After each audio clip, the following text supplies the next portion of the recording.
My top Tampa Bay. Let's roll. It's game day. Rays on the diamond, bolts in the sky. Bucs on the goal line, Bulls ride or die. From the tailgate talk to the bright field glow, you know where to go. It's the JP Peterson Show. Oh, yeah, it is. And it's Monday, baby. And that means playing in the rain. At least it did today for the Buccaneers as a deluge came down on Military Day.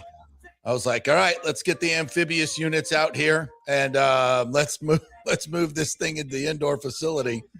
And that's exactly what they did.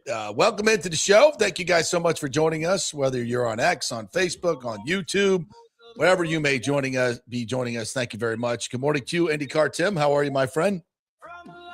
Man, I don't even remember what rain looks like. We haven't had rain here in North Texas for a month. Oh, we know what it looks like.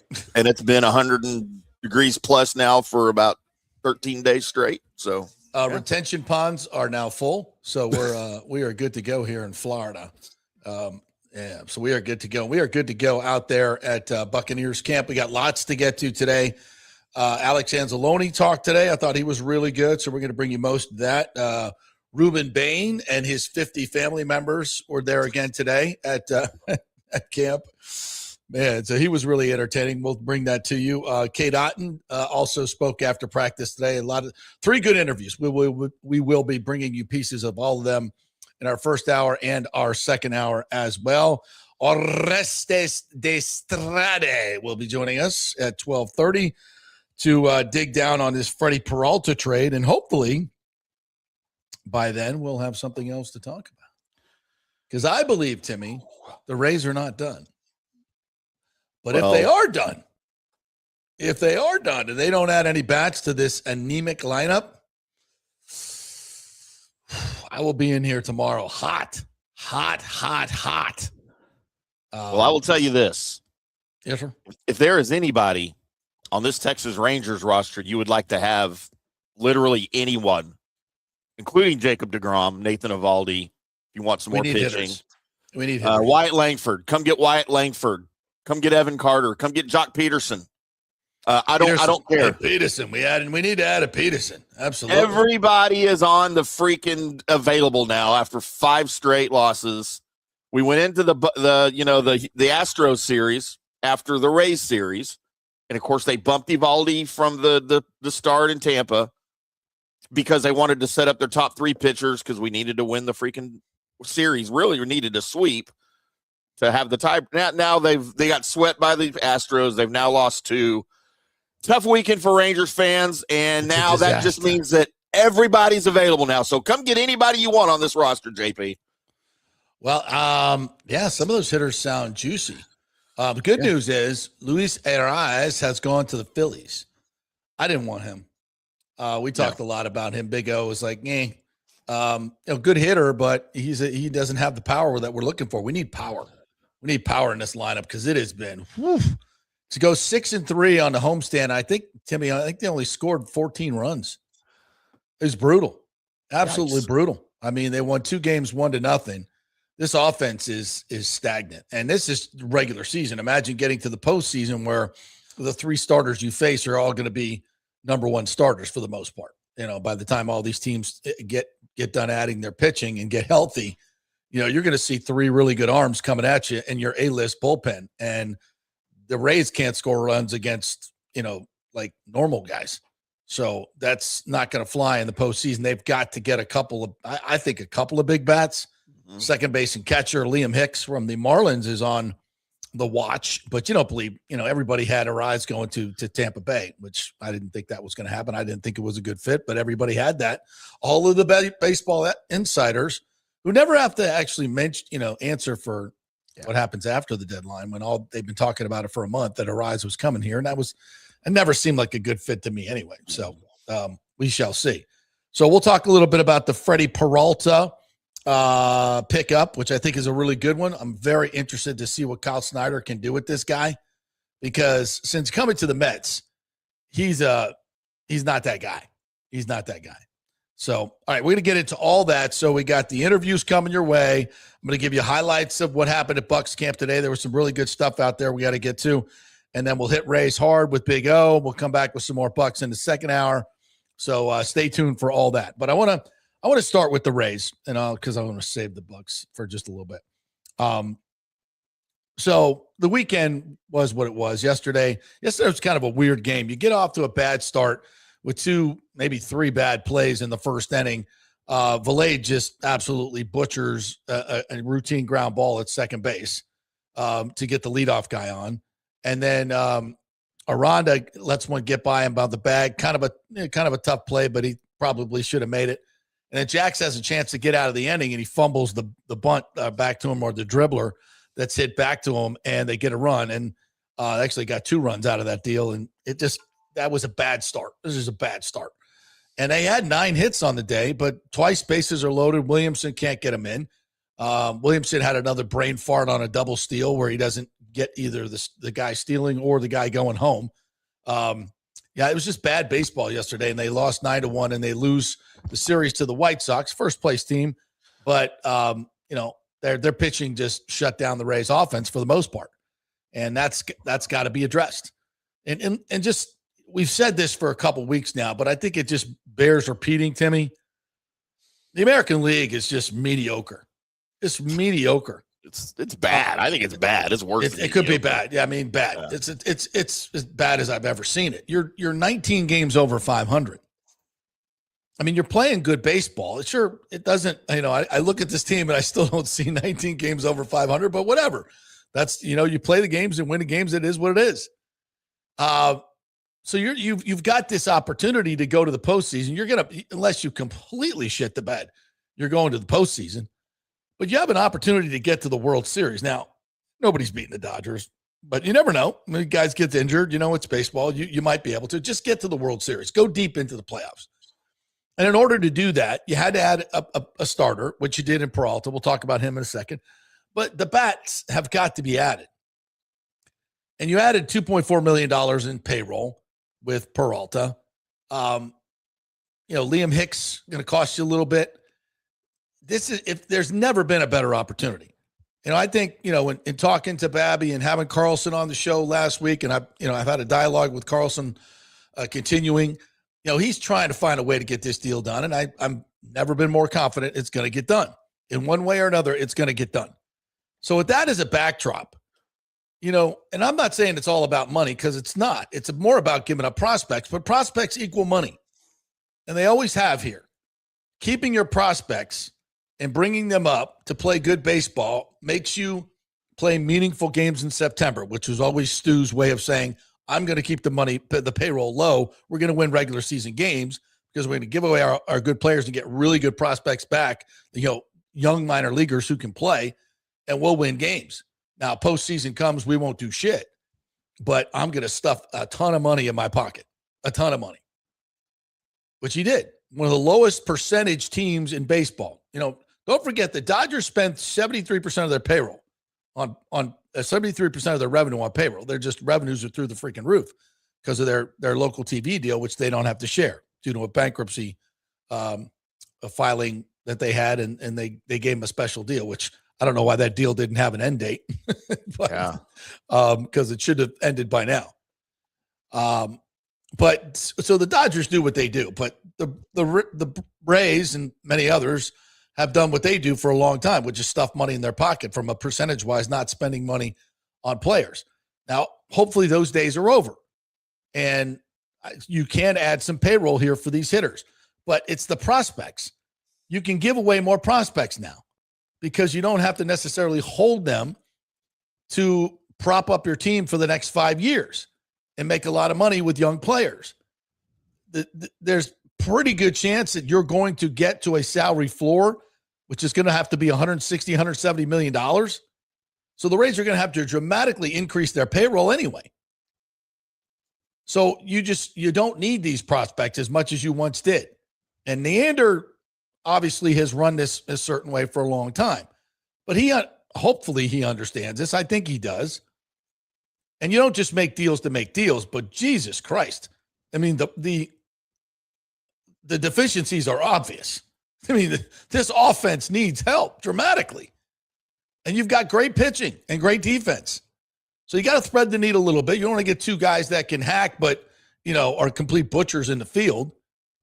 But you can still, defensive substitutions, you could still work with that. You just got to have some bats. And if they don't come away with a couple of bats, well, at least one, if they don't get one bat this afternoon, then that is a dramatic failure for Erik Neander, a dramatic failure. At this point, with a 19 games over 500 leading the AL East, you got a shit ton of prospects. You got a lot of Rule 5 guys you got to get rid of. Like, if you don't do anything today, when are you ever going to do something? You've got to do something. And honestly, for me, minimum 2 bats right now. Like minimum 1 really good bat. If you get me 1 really good bat, okay. If it's above average bat, you need 2. And I don't see how Erik Neander can walk away with anything less. Would you agree in this situation? I think it's a perfect move for them right now. Yeah. In a lot of ways. This is a perfect. Now, are there concerns? Of course. And, I can make numbers. Being a student of baseball and analytics, I can make numbers make my argument make sense either way. I can make the numbers say why it's a bad move. I can make the numbers say why it's a good move. But for me, look, they protected the top of their farm system. They addressed a real rotation concern. I think they got a guy whose ceiling is dramatically higher than what his current ERA is, for sure. And you're going into it. You hope that he kind of rediscovers his 2025 form, and he's your legitimate number 2 playoff starter. Yeah, I think that's what you hope for. Now, the concerns, he's not great in October. He's 1-3 with a 5.55 postseason ERA across 5 starts since 2023. He averages fewer than 5 innings per appearance in October over the last 2 years. Again, numbers can say whatever you want, but I think for what you gave up, there's a real risk. But man, championship windows don't stay open forever. And you got to believe over Kyle 500. Snyder, is going to get him back to last year's form where he was 5th in the Cy Young or something close to it. Yep. And playing with the Mets is absolute just disastrous defense, which that makes a huge difference in your ERA and how you perform. It's extra pitches. It's from a morale standpoint, it's hard to pitch when guys are just butchers out there. Yeah. So I think the upside is higher than the downside for sure. Yeah. I think Peralta is going to be really good. And his postseason, those numbers are true. I would like to see better numbers, but the other thing these guys do is they rave about him in the clubhouse, and we need that veteran presence in the clubhouse. I think that's a positive thing. Ozzie Timmons, one of our assistant coaches, was with him in Milwaukee and just absolutely raves about what he's going to bring to the room. That's a big deal, in my opinion. And my favorite part about him, a couple of years ago, he hit Jose Siri and got ejected. When Siri, was doing the bullshit that he did with the Rays, I couldn't stand. I was like, when they hit him, I'm like, good. So Freddie's good in my book. He knows who to hit and who not.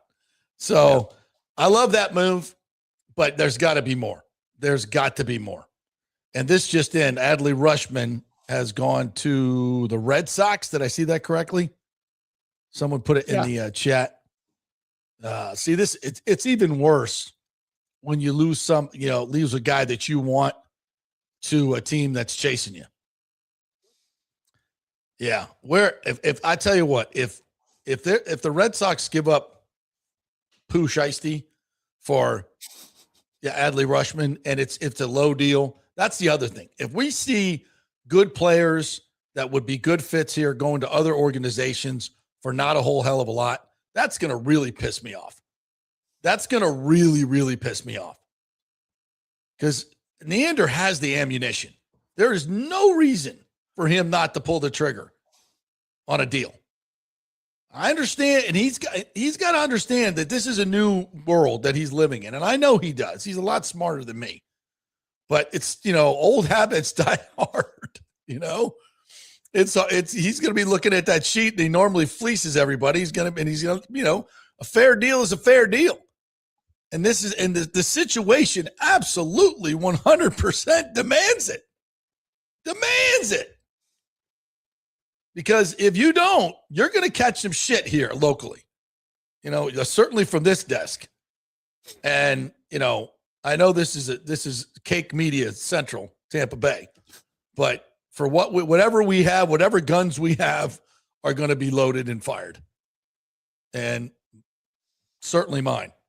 But I expect them to do something. But the more guys come off the block, the worse it gets. Yeah, and as Joe points out, Boston is on a hot roll. Yes, yeah, I might be more scared of the Bo Sox right now than the Yankees down in the long run here. Yeah. Joe says Neto's name has been up there. I'll take it. I'll take it. Pooh Shiesty, one of our Petermans, says Rushman makes the most sense. He's gone. Randy could work if he and Yandy can share a locker room. Well, that's a big question mark. That's a huge question mark. For those of you who don't know, they had a throwdown in the parking lot, and Yandy couldn't play for 2 weeks. And the Rays were never the same afterwards, by the way. Many years ago. Was that 23, I believe it was? Yeah. So we shall see what happens. We shall see what happens. So you guys are watching The Wire better than me. So if something pops, you and Timmy, let me know. All right, let's get to the Bucs today. And I tweeted out a bunch of stuff, so I can go back and like look at my tweets just to remind me because my brain doesn't work very well. So, yeah, the first half hour practice was an absolute deluge. I mean, it was coming down. And Bowles decided to keep him out there, play in the rain a little bit, get a little work in the rain. So they did for the first half hour. And then it got to a point where you could, you know, from one end of the field, you could hardly even see the indoor training facility at the other end. So he just took them in. So they went in there and finished practice, which is great. You know, that's why you need an indoor practice facility in Florida. And there was some good stuff today. One of the guys I want to highlight because he's new and he could have a huge impact on this team is Josiah Trotter, a second-round pick inside linebacker. Dad was Jeremiah Trotter. What you love about this kid, so first day of pads, what you love about this kid, he's got the trigger. And I asked Anzalone about that, and you'll hear this in a second. And and that means when you see that little glimpse, when you're diagnosing a running play for a linebacker, when you see that seam, it's almost identical to what a running back does. You want to hit that seam as fast as you can. You want to pull the trigger. And he did that about 2 or 3 times today and got into the backfield and stopped plays before they even started. If you can add a linebacker like that, and you've got Anzalone, who's kind of the thumper, but is also pretty athletic, but you've got another guy that can run like that, it's kind of like Devin White at his best when we won the Super Bowl.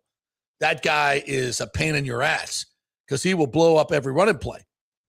And he's damn good in coverage, too. You can see him. He's athletic. He gets out there. I was higher on his acquisition than I think you were. And have you changed your opinion a little bit after watching him in practice now?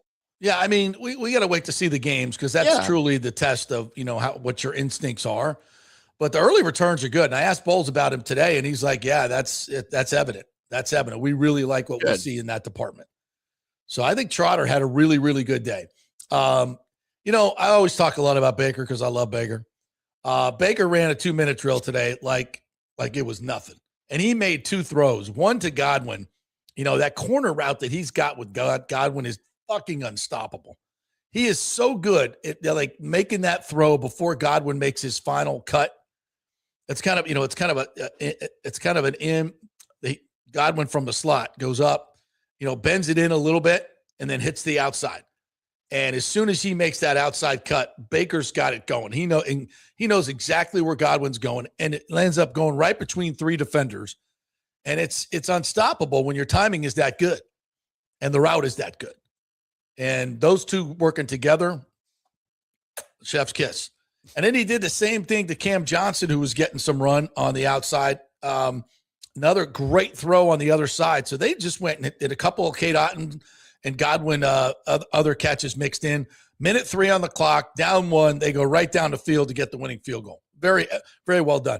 And I asked Kate Otten about that, about Baker and his 2-minute drill. And he said, in the new offense, he said, Baker has already mastered this offense. He said it's not easy. It's not easy. And that's something. And Baker just looks good. He looks good. He looks great. And over the weekend, there was, kind of fallout, the stuff we talked about last week that the owners were not very happy. And that kind of made the rounds and on all the shows. And, like I said, it's a self-inflicted wound. If the Glazers are unhappy about what Baker said, did he go too far? It's debatable, but it's Baker, and I think the situation warranted it, in my opinion. I don't know what this guy has to do to get a long-term contract. When you look at all the comps, Purdy, Trevor Lawrence, Jalen Hurts, Love, you look at all the comps, he's in that category. They all get long-term deals, and you want to have to offer him 2 years. That is disrespectful. That's not a franchise quarterback offer. And if you didn't want him to talk about that way, then you should have done what every other team does in this league when they get a guy like him. And I would say I think Baker's done more and better than some of those guys. And also, you completely ignore what you say is so important to you, and that's what guys do in the community. The guys, it could not be any better, and he's your starting quarterback. Tom Brady did squadoosh in this community, and I get it. It's Brady. It's another level. I get it. But this guy, Baker, has done everything you could possibly ask as far as a franchise guy and a face of the franchise in the community. You say you put so much, that's so important that your guys get out and do that, and then you do this. So if the owners are on, and I'm sure they are pissed, and I love Brian and Joel. Those are the two I know the most. And, I think they've done a good job over the years, but the last year has been a tough one for them, I think. Very tough. And this decision with Baker makes no sense to me. Makes no sense to me. Well, it does on a very business-like level. I totally get that. Yeah, you want to let him play for his money. You don't want to give him any guaranteed insurance against the industry. Sure, that's great for you. But the message that it sends to your team, the message that it sends to your quarterback matters. It matters. If you create an us against them mentality from an ownership and player standpoint. And while that might be good for Baker, it's not good for your culture. It's a 100% bad for your culture. And if that's the way you want to play it, you can do it. Yeah, we got the franchise tag. Sure you do. That's the way you want to play it. Don't think there's not going to be repercussions, because there are. Number one was that press conference. Whatever else happens within the room, that's not the culture I want to build. I want to reward guys for doing the right thing on and off the field. And when you got a guy who's the face of your franchise and he's doing both and you don't reward him, that's a really bad look. So if the owners are upset, I get it. But I'm also like, self-inflicted wound. So you got to wear that one if you're me. All right, other guys today. I mean, and this affects not just the current roster. This affects guys who free agents that might want to come here in the future. Yes. They see 100%. How they treat their franchise quarterback and the best player on the team, maybe Vita Vea. Yeah. Then, what are we thinking here? Like, I don't want to go get treated like that. Screw and that. You have no free childcare and your food sucks. So, who's coming here? And it rains all the time. And he makes his practice in the rain, for God's sakes. Yeah, Kate Otten had a good day. He had a really, really good day. I talked to him a little afterwards and asked him where his weight is, because he just looked bigger to me. He just looks bigger and stronger, when he takes the pads off. I know you're not a big fan, but I think Kate's going to have a good year. Gainwell every day impresses me. And I talked to Anzalone about him, like, how hard is it to cover Gainwell and Bucky? Like, I know he didn't want to give it, like, not for me, it's not hard at all, but he didn't say that. But he said Gainwell, having been a receiver, he just has great receiving skills. He's very smooth. He runs great option routes, which are, that's kind of the essence of a good running back. If you can run those option routes and, fool the linebackers like Gainwell does, you're going to make a lot of money and you're going to make a lot of yards. He said Bucky's still working on that a little bit. He's good, but not quite in Gainwell's, level.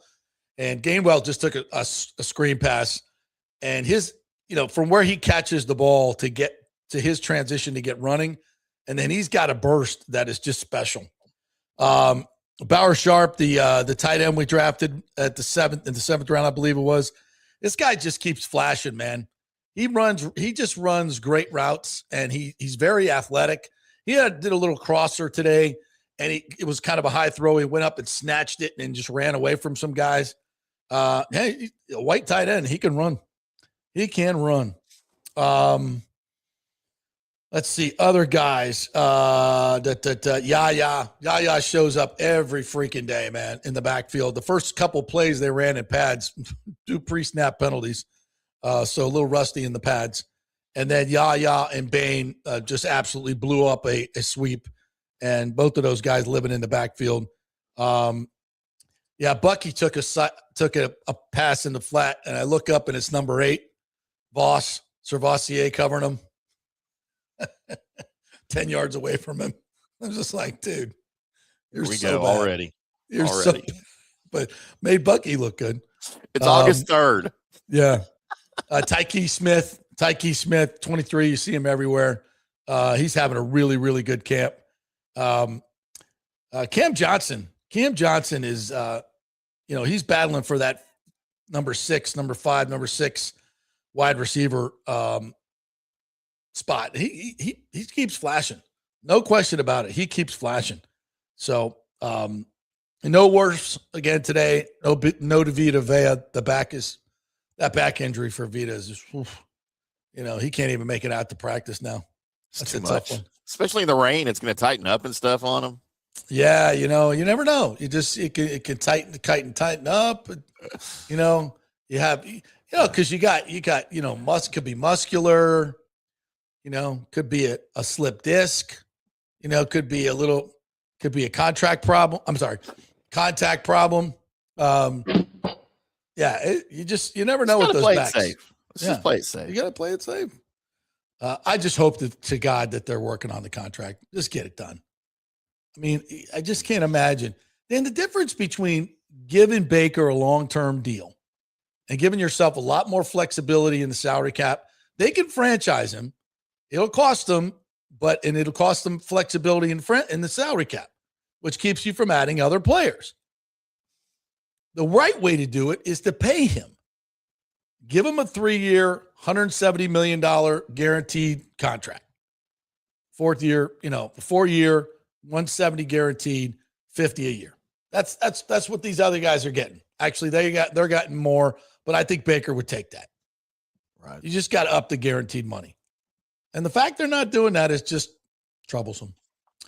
All right. Let me get to, let's see what time we got here. Let's take a break. 12:20. Let's talk 29. Let's take a break. Big O's going to come back. We'll get to all the interviews in the second half of the show. We got some really good stuff for you. I want you to hear Anzalone, Cade, Bain was really good today. So we'll bring those to you in the second half of the show. But up next, Destrada to talk a little Rays baseball. We're brought to you by the great folks at Pitch Roofing. Pitch Roofing, great folks over there with, hurricane season kind of heating up a little bit. You never know what's going to happen. And if we get a bad one and you got a lot of roofs blown off, finding a roofer is going to be next to impossible. Finding a good roofer, forget about it. That's why you got to call them now before it happens. Get on their preferred client list, all right? And you get the JP discount as well if you mention that you watch this fine show. And great people over there. They stand behind their work. They do quality work. It's not some fly-by-night operation. These are good folks over there, and they do it right. Check out all their Google reviews. PitchRoofing.com. Back in 3.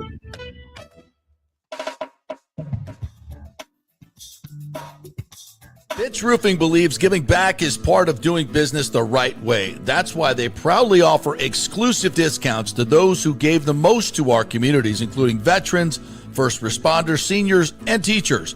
And for listeners of the JP Peterson Show, there's even more good news. Pitch Roofing is now offering a special discount just for fans of the show. With so many roofing companies coming and going in Florida, it's important to choose a contractor you can count on long after the job is done, especially when it comes to honoring your warranty. Pitch Roofing is built for the long haul with a reputation for quality, transparency, and standing behind their work. Whether it's a repair or a full replacement, their team delivers honest guidance, quality workmanship, and no high-pressure sales. Call 727-67-PITCH, 727-677-4824, or visit pitchroofing.com to schedule a free estimate. Pitch roofing done right. Big thanks to Italiano Insurance, the great folks over there. They will soon be part of Gallagher Insurance. A little name change, but same great folks, same great customer service you've known for over 65 years. They do all the work. You save all the money. ItalianoInsurance.com at 813-877-7799. Hey, guys, you already know that Riveters is the best sports bar in all of Tampa Bay, but now it gets even better for Rays baseball season. During all Rays games, check this out, $6 Tito's, $6 Jack, $6 margaritas, all during Rays games. Are you kidding me? And that's always a great pour from the great bartenders at Riveters. Great service, great food, everything is fresh, nothing is frozen. And let me tell you, if you want baseball and wings, you will not find any better than Riveters. Their sauces, like the blue cheese and the ranch, and everything is handmade, and the wings are big, and they're perfect. Wings, baseball, Rays, Riveters. It all comes together during baseball season. Once again, in addition to all the great food and service you get, $6 Tito's, $6 Jacks, $6 margaritas. It's time to celebrate. Baseball season is back, and celebrate at Riveters. You know where it is, right there on Dale Mabry, just north of 275, just south of the stadium. See you there at Riveters. Hey, the Golden Diamond Source wants to be your family jeweler, so don't wait any longer to find that one-of-a-kind perfect engagement ring for that special someone in your life. At the Golden Diamond Source, they can design anything you want personally. The Golden Diamond Source can help you trade in your old broken jewelry and use it towards a new purchase as well. And with gold prices at record high, now is the best time to do it. They only sell natural diamonds at the Golden Diamond Source, so if it's a real love, it should be a real natural diamond. Don't start your relationship with a fake diamond. Bad idea. And with the Golden Diamond Source first-time buyer program, you can learn all about the 4 C's in all the different shapes and styles. And they are able to show you a huge selection of inventory to choose from. And don't forget, 0% financing for up to 5 years. If you finance $5,000, it's only $83 a month. Make sure it's a Golden Diamond Source diamond, 3800 Almerton Road, always online at goldendiamond.com. It's a love you give only at Golden Diamond Source. Hey, JP here for Genesis of Tampa and the Murphy Auto Group. I think the best way to experience a business is to use that business. And I just did at Genesis of Tampa. Just bought a GV70, a 2023, and it feels and drives all new. It's an absolutely fantastic car. The technology, the comfort, and the price, absolutely outstanding. Frankly, I never thought I could get into a car like this, but they made me a deal I could not refuse.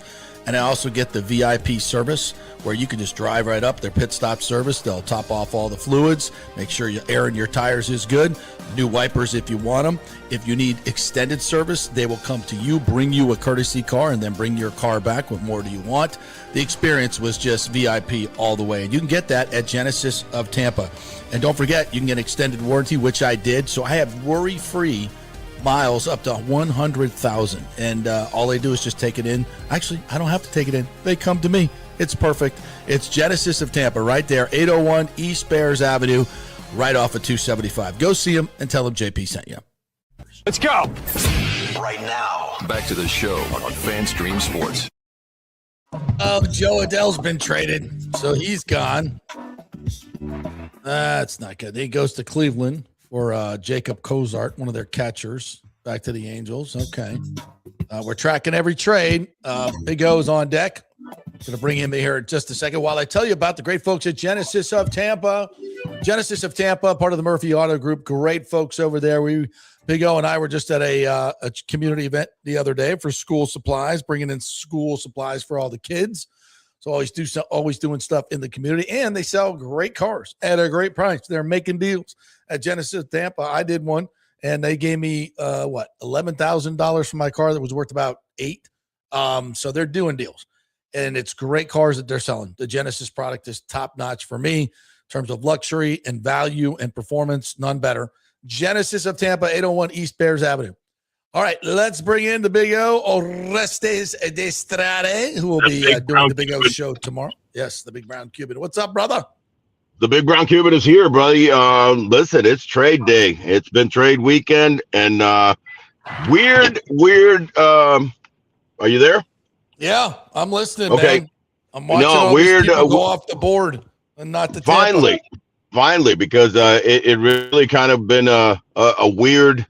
Including many upper executives, have been talking about that this has kind of been a weird trade season. I think the reason for that is because of the parity. It's because of the fact that you have so many teams that are, unwilling, if you will, to pull the plug on their season just yet. So they've been kind of holding tight, and so you're not getting a whole lot of more aggressive deals. I mean, now some of them are, flying around, JP, but the big one obviously on Saturday. But let's see where a guy like Robbie Ray lands. The Rays are, rumored to be interested even in Robbie Ray, which how there was a couple of guys other than obviously Tarek Skubal or Joe Ryan, which the Twins, flatly, came out and said that they weren't going to push him, that I was excited about. But there was a couple of guys that I've been talking about for the last couple of weeks, and that it was Freddy Peralta. We landed him huge. The other one was Robbie Ray. You can't emphasize enough quality starting pitching as you try to position yourself in the best scenario, which is winning the division, which is hopefully having the best record in your league. So then that you corral home field advantage, and home field advantage means a lot to the Rays because they've been the best team at home this year, and our old lady, the Trop. Yes, this is true. But damn, bro, we need some hitting. Yeah, I would love to have Robbie Ray, but if we're going to give away prospects at some point, let's go get a second baseman and a catcher that can hit. Let's go. I'm not big on giving away the farm for a second baseman right now, unless the name is Cattell, and it doesn't look like he's going anywhere, or he doesn't want to go anywhere. I think Arizona would love to push him, but he's got a no trade. So I mean, tell me who you're going to go after, unless you go after maybe a dynamic shortstop, maybe a Neto. Which I personally wouldn't. My feeling is that defense is paramount to the Rays. Hitting is important. And that's, again, where the Hunter Goodmans of the world, maybe an Adley Rushman would be. And he's gone now. Yep. So, but I was saying those guys would be the ones. The Red Sox went up. Yeah, the Yankees were in the bid for that, but the Red Sox went after him. Soriano, went over to, I believe, to the Red Sox too. Jose Soriano, the talented right-hander who's having a resurgent, career, later in his career, because he was pretty much a mid-level righty, and all of a sudden he's become, a force. So, he went to, I believe he went to Toronto. What's out there to change up the offense dramatically? I'm not. I'd rather protect the pitching, man. I'm not that upset about not getting another huge bat. I'm really not, because you would have. I mean, you would have had to change up your whole outfield play, which is a very aggressive defensive outfield play. Okay, so I'm okay with Mullins defensively. DeLuca, I think you can do what you need to do to get to that 96, 97, 98 wins. Yeah, but that's regular season, man. Yeah, I know. Postseason comes around, this lineup has got squadoosh. They'll get around the big three, and then we got nothing. I mean, we scored 11 runs in 7 games at home. Yeah, I mean, thank God for all the shutouts. Where we have 3 shutouts in that home stand. I get you. We're not pushing to panic, buddy, because we're winning games. Correct.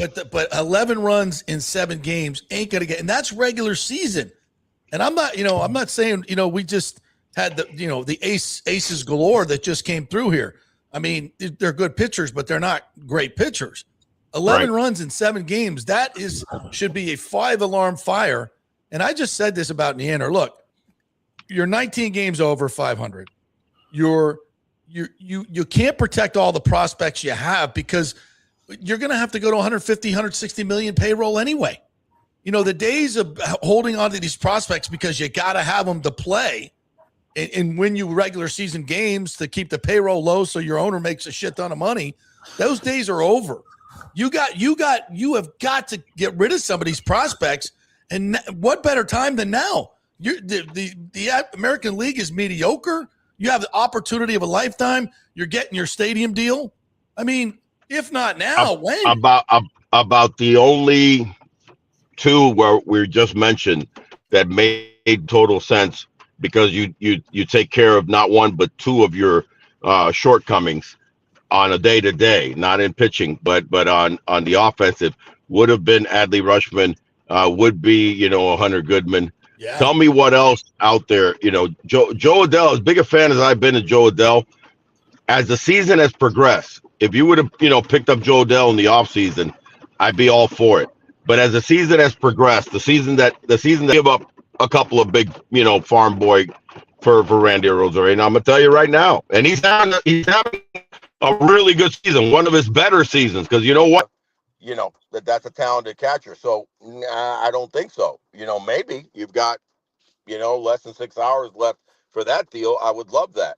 I believe Stevenson is still on. Has he been traded, Tyler? I don't think so. I don't think so. These are some guys that are available. Timmy has just made all the Rangers available. Goes Corey Seager. Yep. And all their pitchers. Corey Seager in that contract with a bad back. No, thank you. I think that unless they're going to eat it, unless they want to eat a bunch of it. Arozarena, Taylor Ward from the Orioles is available. Say again, one more time. Taylor Ward from the Orioles. Taylor Ward, I would consider. Taylor Ward, I would so truly consider. Zach but Neto. Here's the catch with that one. He's in your same division. Yeah. Do the Orioles want to trade with the Rays that are kicking their ass right now in 2026? That's a tough trade. They're going to they're going to go after, the farm for that, literally. Well, they just traded Rutschman to the Red Sox. Yeah, but the Red Sox aren't in first place. But they ain't far behind. So Taylor Ward's with the Mariners now. Taylor Ward went to the Mariners. Oh, he already traded? Okay. Yep. Sorry about that. That just happened. When did that happen? About 20 minutes ago. Just happened? Okay. Yep. Okay. All right. Yeah. George Springer. That's an exciting player. That one I really, really like. I've always liked Ward. I remember when this offseason when we were talking about talented outfielders, and I said, man, if we can get either Taylor Ward or Joe Adell. You did. What did he go for? I'm looking. Can't find it. And by the way, they're right-handed bats, which we need right-handed power because we really, really only have, Junior and Yandy. You can't necessarily put them in, in a super power level. And well, you need power. And I agree with you because, Aranda, his power has kind of been depleted. He's still getting his base hits. All I need him to do is drive in a shitload more runs. But he went through a little swell there in July. But what else is there? So shore up catching, hopefully.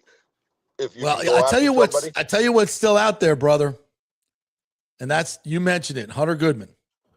Hunter Goodman's still out there. That's going to be costly, but that's one that I would say, okay, this is a catcher for the future. Like right now. 3 years of control. He hasn't even hit arbitration yet. 3 years of control, 26. And by the way, if I'm not mistaken, you can mix him in. I'm not 100%, but you could possibly put him at first every now and then. You can, he's not just, so the bottom line is that he's a serious power bat from the right side. Yeah. Now Neander could be stewing on this one because that Colorado's asking for a shit ton, and everybody else. It looks like everybody else has made their moves, so it may maybe Neander's waiting to. There's nobody left to put him in Colorado, and maybe they're arguing over Theo Gillen and Grady Emerson, whatever. But I'll give him 3 top 15 prospects right now for Hunter Goodman. I don't see how you would not. And that's what Colorado needs. They need 3 We'll give you our top catching prospect in Llewellyn. Yeah, this isn't a rental. This is no. This is is your catcher for the next 10 years with Possible. thump, right-handed. Yeah. It checks so many boxes, it bro. checks a lot of boxes. That one, definitely it checks 2 boxes, which is you need a catcher and you need a hitter. So that one makes a whole lot of sense. Pull the trigger. Pull the trigger, Eric. Fire the gun. Let's go. I mean that one, that's where you use the talent. I'm texting Babby right now to tell him. Can the Rays fire the cannons too? Are they allowed to fire the cannons too? Why not? They're allowed. I mean, they use the hockey, right? The hockey horn. So the horn, yeah. All right, the Rushman deal has not been confirmed yet. So no, not yet. That's what I'm seeing. Okay, so it's not been confirmed yet. Which means maybe they're waiting for better offers. Listen, okay. I mean, we could circle back on that comment right there, Hamon, with the Tarek Skubal trade being, early on Saturday, or what was it? Was it late Friday night? Yeah. I think really late Friday, I think. Yeah, so basically early on Saturday. Does that surprise you guys? It's kind of surprised me because what about these other teams, including the Rays, the Brewers? Atlanta was hot and heavy about maybe adding, Tarek. Why does Detroit pull the trigger so quickly and not field another 2 days worth of really almost 3 days, counting today? So that was a little bit strange. And, very curious. It's very curious. Not trying to be, conspiratorial. Say again. Conspiratorial. You think there's? I'm not here over here with this thing. With making money, especially if you're benefiting from the luxury tax. So nobody's losing money. A team like the Rays was worth $700 million back in 2017, 18. They sell for $1.7 billion. The Marlins were $500-600 million. A few years later, they sell for 1.2.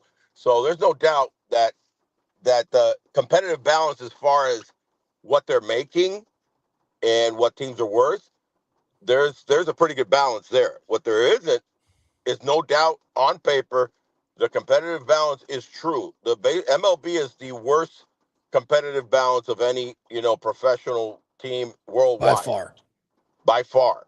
The have and the have-nots, who wins the series, the number, the percentage of what teams, win their division.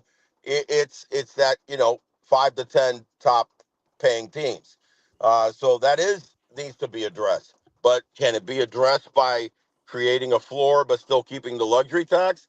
That's what the PA is going to be looking for. MLB I like is going to be looking for that works. Yeah, that works. Yeah, and that's going to be the fight. Everybody. That's going to be the fight. But yeah, does the Dodgers doing a three-peat hurt their chances for that argument? Of course it does. Yeah, absolutely. So I wouldn't put it past them. Hey, dig in a little bit on Peralta. How good of a deal was this for the Rays? They didn't give up much. I am so proud of the Rays and Neander on this deal. Yeah. And because really beyond when Joe Ryan kind of came off the board, Tarek Skubal was the monster, and I'm sure they put a fairly decent package. But I guess the Dodgers package was better, right? So once you lose that and then you go after Freddy, and they didn't, by my estimations, give up the farm for Freddy Peralta. No. To a guy that, he's got to be finished out to be paid $8 million this year, which is, choice, right? But he's going to be a free agent. What you got to realize with Freddy is not only is he a strikeout machine, but he left Milwaukee. He had had a great career there. Not so good in the playoffs, by the way, if you look at the numbers. No. Not super great in the playoffs. A good walk to strikeout ratio, a good batting average against the playoffs, but he gave up a few runs, gave up a few home runs, and cost him some games. But I'll take my chances with him as far as getting Kyle Snyder and Knack, the assistant pitching coach, into his fold, because we've already seen year after year what he can do. And you got to remember that Freddy Peralta left Milwaukee, went to a Mets team that had just redone their pitching coaching staff. So not only was he going to a new team, but he was going to, a new coaching staff that was trying to figure themselves out, over there. Yep. So they Yep. kept Mendoza, but they revamped some of their coaches, right? Remember that? So Yep. that ended up. I think that was a problem, because listen, as talented as these guys are in the major leagues, I know as a hitter as I was, you still need coaching, you still need advice, you still need top tier representation that keeps you in the right slot in the right place. I think he's going to get that immediately. And what does that mean? If you end up turning Freddy Peralta around, this is an ace. So you end up having, ace number one in Rasmussen and then ace 1B in Peralta. And I think that's huge, whether they're, so I see him, getting his fastball back. He had dropped a little bit with his fastball velocity, but a lot of that is, is just fixing a few things. And you know how much the Rays are about being fastball first and then working off of that with their changeups and breaking pitches. So I'm excited about Peralta. Is he going to pitch in Colorado right off? You throw him to the Wolves. Yeah, it looks like he's going to go tomorrow. Yeah. Yeah. So boom, and because where he's at, one pitch last performance the other day, he had like 78 or 80 pitches. So he's no problem as far as being stretched out or not being in sync as far as when his next turn was to be. So I'm all about it. I'm actually really, really upbeat about picking up a Freddy Peralta. You can go after Robbie Ray and you can get that. I'm all about that one too. I'm going to be honest with you.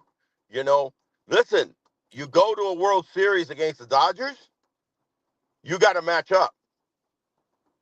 Yeah. Because I just think if you got to choose between a bat and an arm, we got enough arm. We never have enough arms. I agree with you. But well, let's win 4-3 games. And I told you from day one that this team is going to live and die in the end. In the end, the majority of their games, and even in the playoffs, they're going to be win or lose. Either, well, let me rephrase that. They're going to win mostly close games. They could get blown out if a key starter just is off in the playoffs, and then we can't catch up in a 6-2 game, right? But if their starters are on point, their relievers are on point. Oh, by the way, I wouldn't mind seeing a trade deadline to pick up a quality reliever somewhere in there. But because that's, for me, you got to have three hammers at your starters, true hammers. You got to have three, true trio of hitters, and you got to have three quality relievers. And they definitely have two, right? It'd be nice to add that one secure spot. You know what I want to see tonight? As Jimmy J. Voyager said, the Rays are playing in Colorado tonight. Get Goodman. He can just literally walk across the hall to our locker room and start a catcher. Yeah. Starting at catcher for your Tampa Bay Rays, Hunter Not that it hasn't Goodman. happened before. Yeah. It happened. It happened. Who was it? Dude, can you imagine? I think was it Robbie Thompson who in a doubleheader he switched uniforms? No, it happened this year. Didn't it happen with the Rays? In a doubleheader? I remember that. Yeah. No, last year I think it happened with the Rays. Last year I think it did. Yeah, last year. Yeah. Yeah, listen. I mean, how cool is that we're playing in Colorado tonight? Eric Neander can just sit down face to face with whoever the GM is there. That's the key. You can sit down face to face. Let's hash this out. Who do you want? You know what I mean? I may have to give up Theo Gillen for that one. I'll give up Theo Gillen right now for Hunter Goodman. Buddy. And I'll give you Llewellyn too. I mean, this is not a rental. This is a catcher for 10 years. And Theo Gillen, God bless him, has not done squadoosh in the major leagues. I know he's young. I get it. But to get something good, you got to give up something good. Well, there's no doubt about it. And I'm fine giving up two. I'll throw in another pitching prospect for you. I'm sorry. We got to. The thing is, and I think this is definitely happening, Big O. It's the floor. It's the salary floor.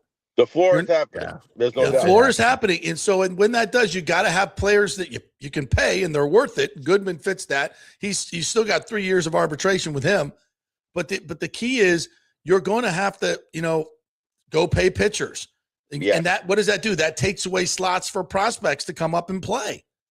Well, listen, have Freddy Peralta. We don't need this many prospects. Have Freddy Peralta deal in August, September, and October. Yep. And he's a free agent, and he loves it here. And the Rays you re-sign him, and you re-sign him for that big boy contract, and then that's affecting your floor. Yeah.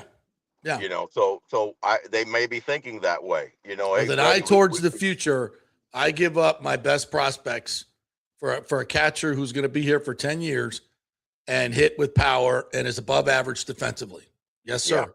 And I keep Fortes too. I'm with you on that, and the fact that they're in Colorado makes a lot of sense to go face to face with their guy over there.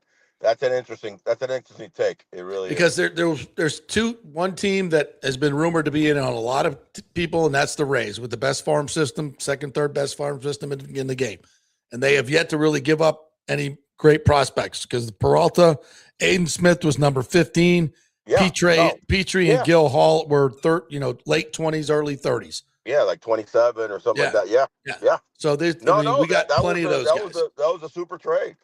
No problem with that one. Come on, Neander, get it done. Let's go. Get it done.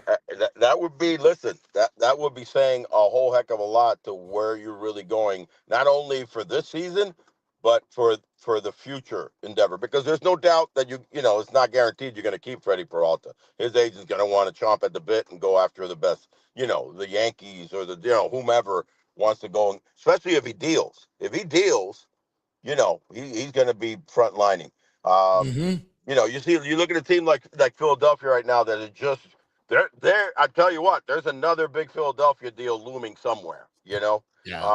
And because they're looking for hits, man. They have their offense. They've had 26 games this year where they've scored 1 or no runs. They're third worst in the major leagues in that category. So of course, they and again, the weird thing is that they go after Luis Arias, and he's not really a run producer, but at least he's going to get some hits and get things going, right?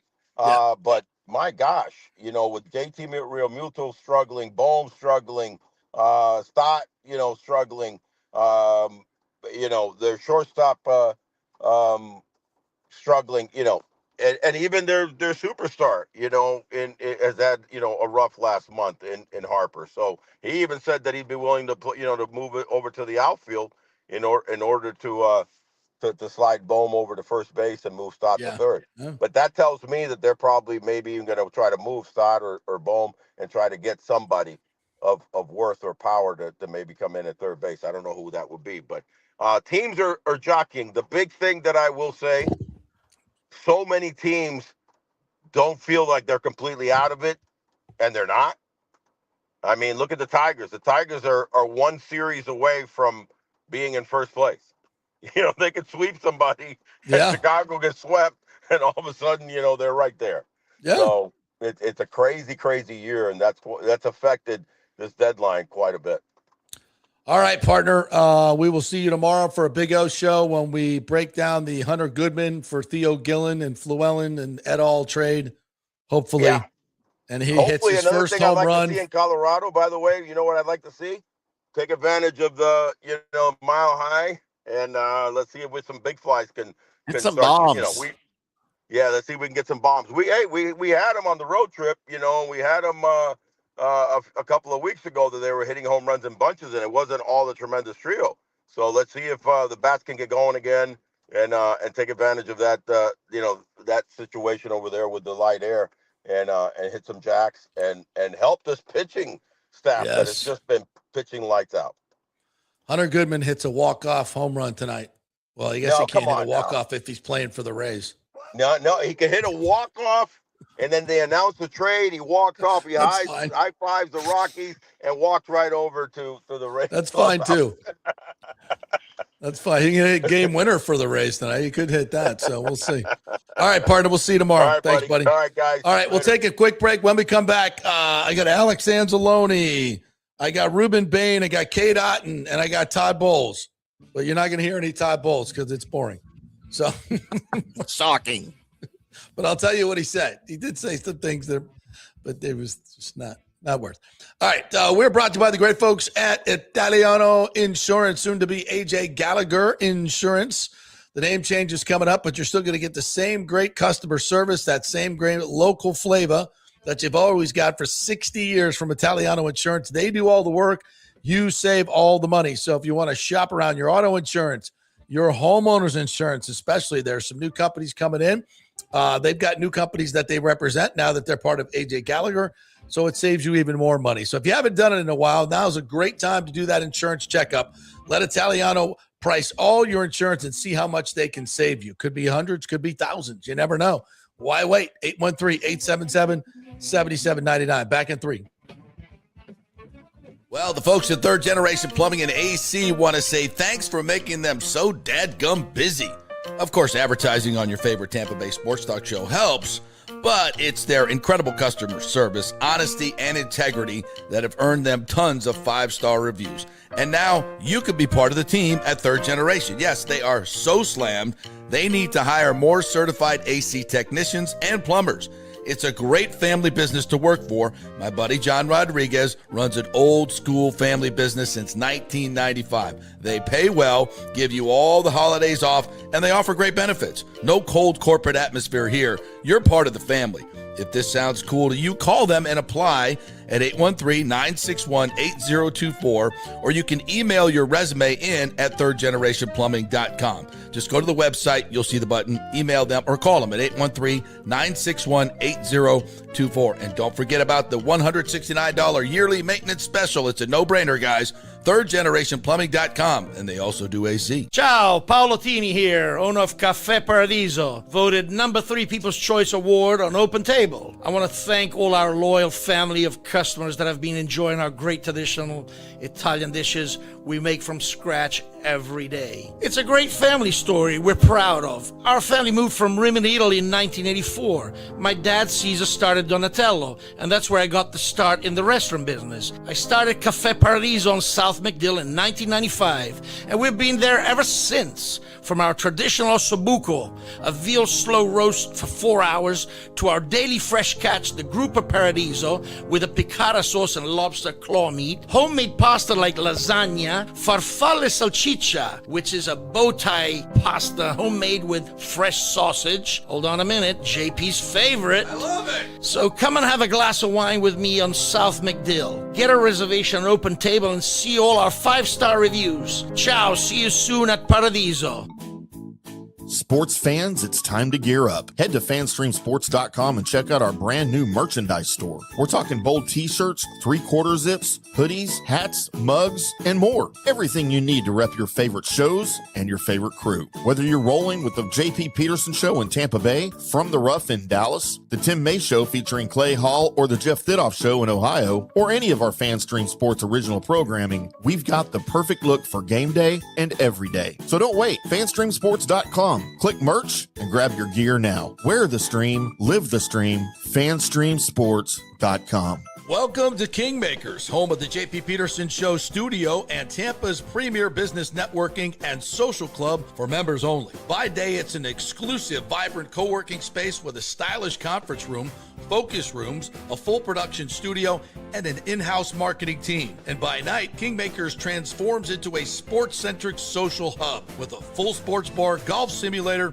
and exclusive events. For young entrepreneurs and seasoned professionals, it's the perfect place to work hard, play hard, and make big moves in Midtown Tampa. Close the deal, celebrate the win. Only at Kingmakers. Become a member today at kingmakerstampa.com. Your business, your club. Hey, JP here for my concierge medical professional, Chris Lugo, PA. You've heard him on the show for a couple of years where he shares invaluable medical, nutritional, and supplement advice. With Chris, it's like having a medical provider as your best friend. What I love about this concierge service is the convenience and support he offers. I can text or call him 24/7 with any questions or concerns, and he'll promptly call in a prescription if needed. No office visits or copays required. It gives me peace of mind knowing I have someone genuinely invested in my health, not just focused on insurance profits. And the best part, the Bay Area Modern Medical Center's personal concierge service is more affordable than you might think. Don't let insurance companies dictate your health care. Take control of your health and wellness today. Visit BAMMC.com for more information and to schedule your initial free consultation. Empower yourself and take charge of your personal health with BAMMC.com. Let's go. Right now. Back to the show on FanStream Sports. All right, welcome back to the JP Peterson Show as we roll on here on this soggy Monday. Could turn into be one hell of a day, though. I don't know. I'm getting this vibe about Hunter Goodman. I'm getting this vibe like Neander's in Colorado. He's in Denver, and he's like face to face with their GM, whoever that guy is. They're playing a high stakes game of poker, and they got the cards on the table. Like they got, Theo Gillen card and Llewellyn card and Michael Forett card. I mean, he's like, am I going all in? Am I going all in? You might be. I would. I don't care what it costs. Just do it. At least you're getting something back for a long, long time. This is where my idea of the real trade tracker. How cool would this be? Where we could actually on a app or something, every time a trade is offered, like every time Neander says, "All right, I'll give you this, this, and this, and this, and this, and this for Hunter Goodman," and then we get to see, oh, dude, he's gonna offer up all that, or dude, that's it, or how do they not? If that's what he wants. Like all the negotiations are public. How cool would that be? I know it would never happen. You couldn't do it, but how cool would that be? You could make a movie like that. Like somehow you find out exactly what, at least to know what Neander was offered or what Colorado was asking for. I have to know. Because then you can actually make some real, analysis of what's going on. All right, let's go to you guys, and then we'll get to some of the Bucs interviews. I'm going to start backwards here today. Nathan Comanci says, why is Neander being cheap? Like, come on, man, this team needs a bat bad. Yes, I know. Pooh Shiesty, one of our VIP Peterman, says the Rushman deal isn't done yet. There is still hope. Okay, I can hope. Alejandro says the Rangers have received interest in Gore and Evaldi. Of course they have. Chris Cole says it happened this year when the Cubs traded for Peterson from the Mets while in New York. Yeah, that's right. Right. Yeah. Just walk across the hallway. All right. Sometimes when I go backwards, though, I miss all the context. So and then I have to go back forward. All right. Go back to the top. And chat with some of you folks, especially our VI Petermans, which Alejandro is one. So you get up first. So good morning, JP and Petermans. Happy deadline day. Let's see if the Rays can keep adding to the roster. Should be interesting. Freddy Peralta to the Rays is perfect. Then we have a good 1 through 4. Yep, and I think he's going to pitch tomorrow. So now wouldn't expect Kyle Snyder to be able to work his magic just yet, but in terms of pitch selection, I guarantee you that use of changeup is going up. All right. Bucs Basement says the issue with the Rays is clear, and so far no bats are being added, and that's the biggest issue. Peralta is great for pitching, but I'm not excited about watching another no-hitter in the World Series or the WC. Yeah, listen, we need a bat. Bonventure says, connect the dots, folks. Neander was never getting a rise from San Francisco because he doesn't have any connections from his Stu network. We got Peralta because Stearns worked for Matt Arnold in Milwaukee. Okay, interesting. Do they have any connections in Colorado? I don't know. I don't know who the GM there is. Alejandro says, Freddy Peralta to the Rays is perfect. We can fix him, and we have the best 1 through 4 rotation. If Peralta is good with us, I would give him an 8-year, $200 million contract. Easy now, bro. We don't do those deals. Give him 4 years. He was only playing on what, $8 million contract this year? Weird. Alejandro continues, said, let's go get another starter and another bat to beef up this lineup and roster because we need another starter. Go get Robbie Ray and have another lefty in the rotation to back up Shane with 2 lefties. See, I'm kind of already looking towards the playoffs, you know?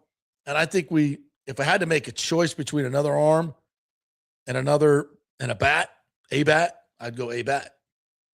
Because right now we would line up Rasmussen. I mean, do we throw Sugar Shane in there? Nick Martinez, Peralta.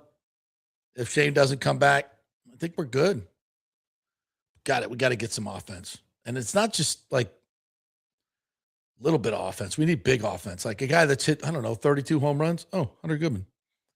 Michael LaRue says Gleyber Torres is the only second baseman left on the market, but he's due $7 million for the rest of the year. Come on now. That ain't that much. The Rays can't go into playoffs without a major league second baseman. Has anyone seen Kevin Lux?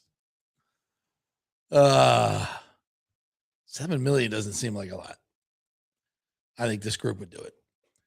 Pooh Shiesty, one of our VIP Peterman, says, good afternoon, JP, Senor Ramon, and the Petermans and the Peter ladies.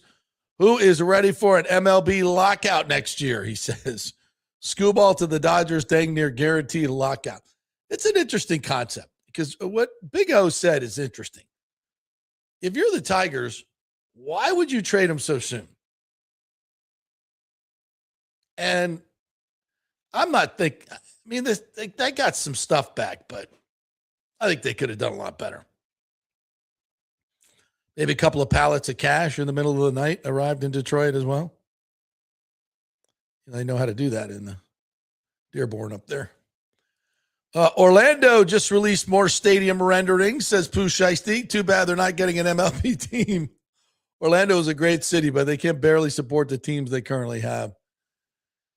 Yeah, I just see all these things the Dreamers are doing. It hits all my social feeds. I'm like, wow, that's great, guys. What was that famous quote? Never before have so many done so much for so little. That was a Churchill quote, right? The Dreamers never have so many done so much to get so little. Paraphrasing the great Winston Churchill. That'd be the Orlando Dreamers. A lot of work for nothing, boys. Rick says, hey, at Pooh Shiesty, all the heat in San Francisco is from the Sterno cans. The bums are burning. Hunter Tubbs says the Rays value their prospects too much. No excuse not to get a rise. Get a rise out of you? A rise out of me? I'm sorry. I'm glad we didn't get a rise. I'm glad we didn't get him. We don't need another single hitter. Aviation says Bucs D line is top 4 in the league as it stands. Whoa. Well, first of all, is that with Vita Vea or without him? Now with Vita, Yaya, Cansey, Bain. That's pretty good. That's pretty good. Pretty good. I'd like to see it for more than a game until Cansey gets hurt. All right. I would, no offense, Mr. Cansey, but let's play 17 this year. Listen, it's up there, but we still haven't seen Bain do anything. We haven't seen Cansey go through a season. We haven't seen Vita Vea get a contract yet. So I think you're a little premature. I like where you're going there, but some things need to happen. Aviation says it's awesome seeing Mike highlights with the substation right in the background in San Francisco. Yeah. They're already having injuries. Ricky Pearsall's out for the year. That's a freaky situation. Joe Dabrowski says, I have faith the Rays will get some bats. It's good that they got Peralta and a good deal. Yeah. If we don't get a bat, then we better find out that Neander went right up to the 6:00 deadline with Colorado for Hunter Goodman. And in the end, he said it was too much. And then I want to know what was too much. Colorado needs a talent infusion badly. We can give them Theo, Fluellen, and Michael Foret. That should do it. That should do it. And I know that's a shit ton, but again, they're all prospects. You give up a catching prospect, you get one for 10 years in return. So, and a guy that's actually proven himself at the major league level, Theo Gillen he's got everything. But we just drafted Grady Emerson, who's supposed to have all that stuff too. And I know he's a shortstop. It'll probably become an outfielder. So we'll see. Aviation said, just saw the Rangers owner Ray Davis at the airport about an hour ago. Good guy, shit baseball team. Yeah, that's for sure. Alejandro says the Rangers are going to be sellers, especially after getting their asses kicked by the Astros. So let's see who goes. I would take DeGrom or Evaldi for pitching, and I would take Corey Seager. Yeah, that Seager contract's juicy. What else we got? Kurt Thorson, another one of our VIP Petermans. Thank you very much. Said another New Yorker moving to Florida. LOL. Peralta, I guess. We need another starter. Rays have a power outage. Haven't scored more than 3 runs in 8 games. Need a bat. How about 2? I'm with you, brother. I'm with you. Jim Kwan, 2400, I believe. Yeah, I believe he's one of our Petermans. Says, okay, Baker, with the Bucs real offer, whole carry 4 years, 104, then has an offer for 2 years, 100. I don't know what the hell that means. Check your text, boys. So what we understand is the Bucs offered him 2 years. Now they say $50 million. He says no. So somebody's telling a fib. But even if it's 2 years, $50 million, that's not what Jordan Love got. That's not what Brock Purdy got. That's not what Jalen Hurts got. Not what Trevor Lawrence got. Same type quarterbacks, all got long-term deals, more guaranteed money. The Bucs be better. Now, TJC22 in here somewhere. I might have to go too far down to find it. But he is alleging that there's something that he knows that is not public. The reason why they want to have, here it is. Right here. Says TJC22 said, learned something over the weekend about Baker versus the Bucs contract situation and why 2 years. I don't agree with it from a football perspective, but from a business standpoint, I guess I understand the reason behind the 2 years. It has nothing to do with his play, guarantees them liking him and wanting him here because they do. So it's an injury thing, according to TJC. He didn't say that, but he's insinuating it. So what if they know something about Baker that could be chronic that we don't know? And I'm sure, chronic is also subjective. Whatever it is, the Bucs think they may know, and I'm guessing on all this. We're just extrapolating out this idea. Okay? Oh, you say it's not an injury thing. Well, then what could it be? What else could it possibly? Just say it. Nobody knows who you are. Say it. Say it. Say it. Put my Sam Kinison on your ass. What is it? What else could it be? Joe DB says, I'm glad Light and Baker shook hands and had a joke yesterday.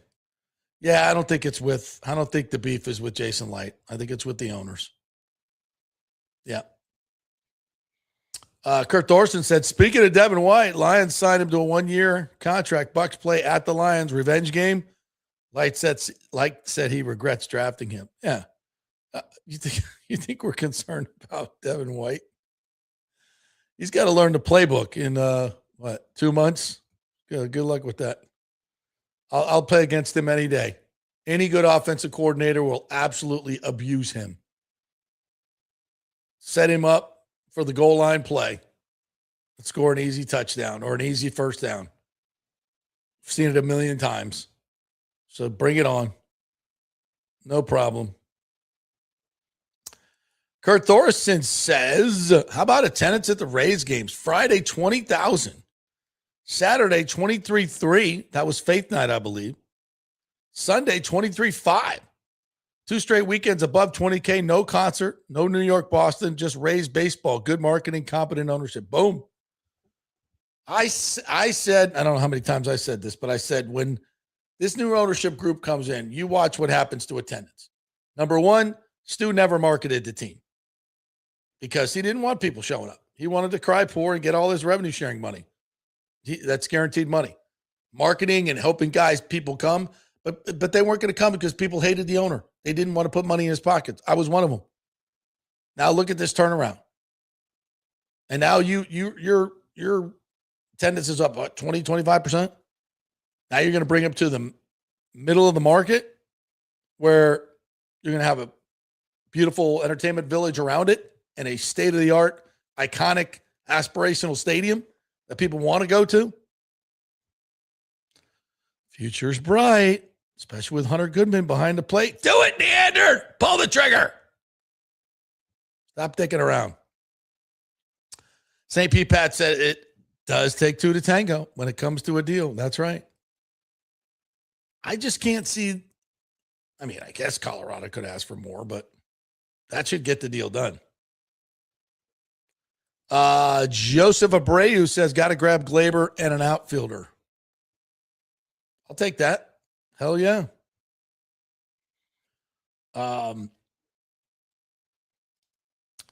Kurt Thorson says, Mike Evans out for the rest of training camp. Hamstring.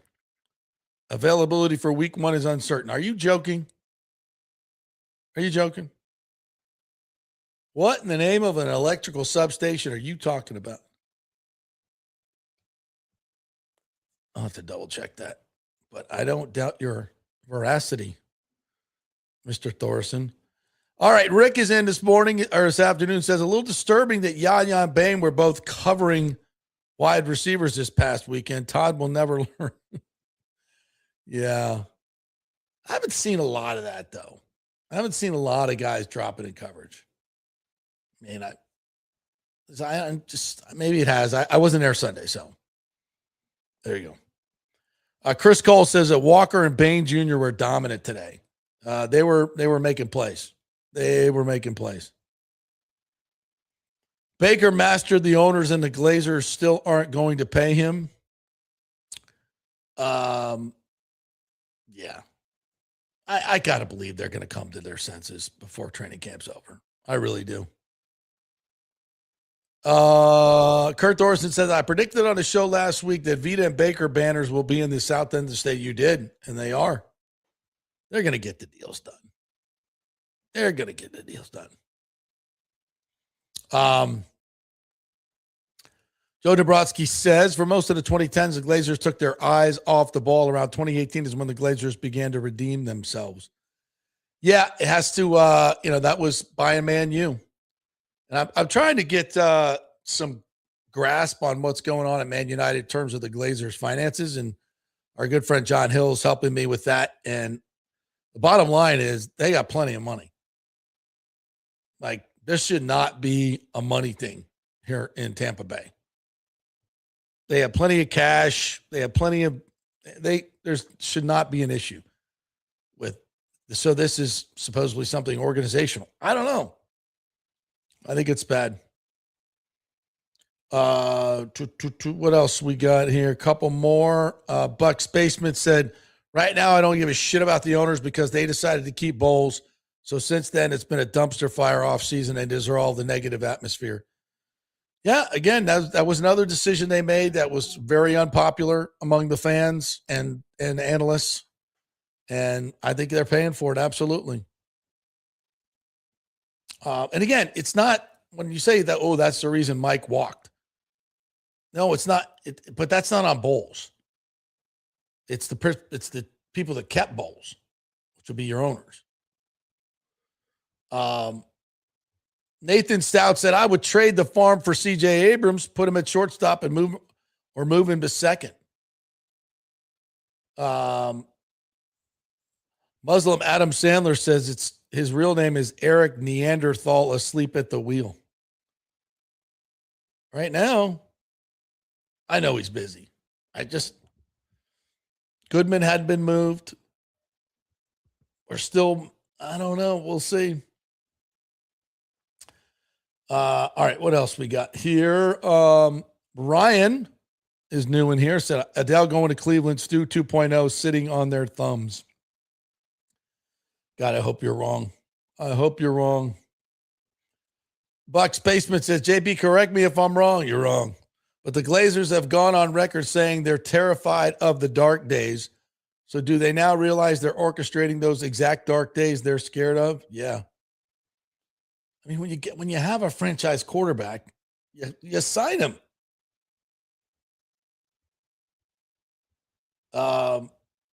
Rick says Savasier Dennis already in midseason form. Yeah, saw it today. But it's nice to have Anzalone out there. It's nice to have Anzalone out. We're going to hear from him in just a minute when I get done with you people. Michael LaRue says the Glazers' top priority is maximizing profits. The fans' top priority is winning as many games as possible. Those two goals don't always align, and that's frustrating. I just can't. I don't know. I choose not to believe that.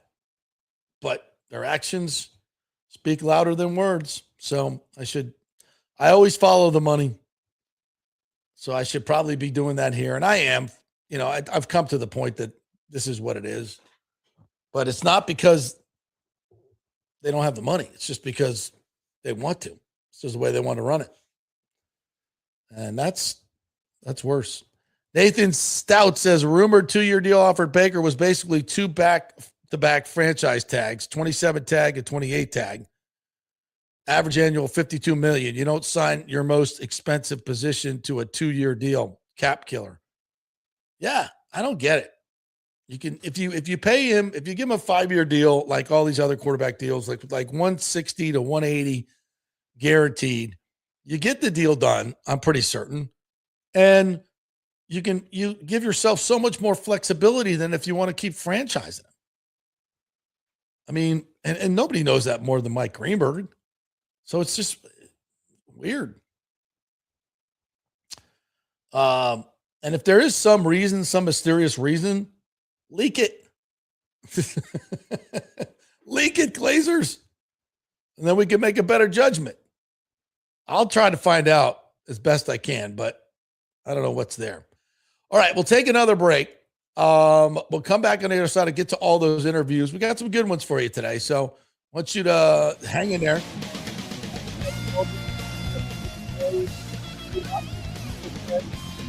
Hey, we're brought to you by the great folks at Cafe Paradiso, the best Italian restaurant in all of Tampa Bay, baby. Go try their chicken parm. It's not some, trendy thing going on. It's just the best for 30 years. How about that? Take that. A little veal parmesan, a little chicken parm. Oh, none but lasagna at Cafe Paradiso. You know what? I think I'm going to stop by there tonight. Paulo, I'm coming over. Get my appetizer lasagna appetizer ready. Cafe Paradiso, South McDill. Go there. Tell them JP sent you. Back in 3. Well, the folks at Third Generation Plumbing and AC want to say thanks for making them so dadgum busy. Of course, advertising on your favorite Tampa Bay sports talk show helps, but it's their incredible customer service, honesty, and integrity that have earned them tons of 5-star reviews. And now you can be part of the team at Third Generation. Yes, they are so slammed, they need to hire more certified AC technicians and plumbers. It's a great family business to work for. My buddy John Rodriguez runs an old school family business since 1995. They pay well, give you all the holidays off, and they offer great benefits. No cold corporate atmosphere here. You're part of the family.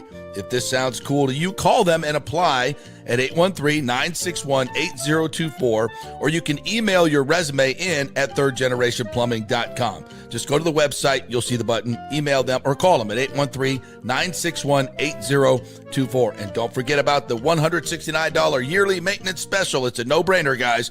thirdgenerationplumbing.com, and they also do AC. Ciao, Paolo Tini here, owner of Cafe Paradiso, voted number 3 People's Choice Award on Open Table. I want to thank all our loyal family of customers that have been enjoying our great traditional Italian dishes we make from scratch every day. It's a great family story we're proud of. Our family moved from Rimini, Italy in 1984. My dad, Caesar, started Donatello, and that's where I got the start in the restaurant business. I started Café Paradiso on South McDill in 1995, and we've been there ever since. From our traditional ossobuco, a veal slow roast for 4 hours, to our daily fresh catch, the Gruppo Paradiso, with a piccata sauce and lobster claw meat, homemade pasta like lasagna, farfalle salchicha, which is a bow tie pasta homemade with fresh sausage. Hold on a minute, JP's favorite. I love it. So come and have a glass of wine with me on South McDill. Get a reservation on Open Table and see all our 5-star reviews. Ciao, see you soon at Paradiso.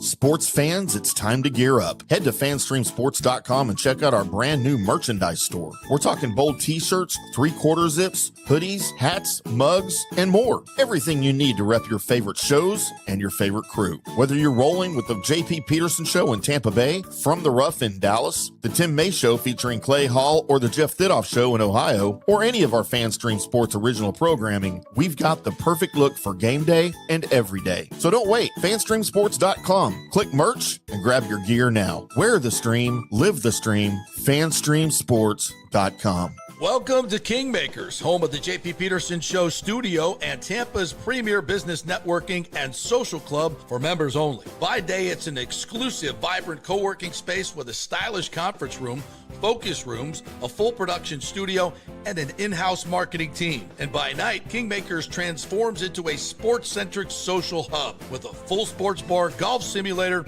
and exclusive events. For young entrepreneurs and seasoned professionals, it's the perfect place to work hard, play hard, and make big moves in Midtown Tampa. Close the deal, celebrate the win. Only at Kingmakers.